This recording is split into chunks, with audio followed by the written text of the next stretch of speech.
ಎಲ್ಲರೂ ಬುದ್ಧಿವಂತ್ರಿ ಯಾರ ಕೈಯಿಂದ ಕೊಡಲ್ಲ. ಎಲ್ಲರೂ ಬುದ್ಧಿವಂತ್ರಿ ಯಾರ ಕೈಯಿಂದ ಕೊಡಲ್ಲ. ಬಡವರ ಶ್ರೀಮಂತರ ಜನಗಳು ನೀವು GST ಕಟ್ತೀರಾ, ಟ್ಯಾಕ್ಸು ಕಟ್ತೀರಾ.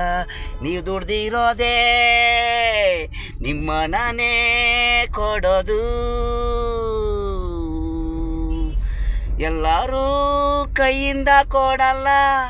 MLA MP ಮುಖ್ಯಮಂತ್ರಿ ಆಗ್ಬಿಟ್ರೆ ನಿಮ್ಮ ಹಣ ಕಿತ್ತು ನಿಮಗೆ ನಿಮ್ಮ ಹತ್ರನೇ ಓಟು, ನಿಮ್ಮ ಹತ್ರನೇ ಕಿತ್ಕೊಂಡು ನಿಮಗೆ 500,000.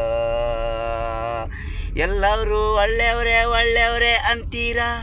ಯಾರು ಒಳ್ಳೆಯವರು ಈಗ ಹೇಳಿ?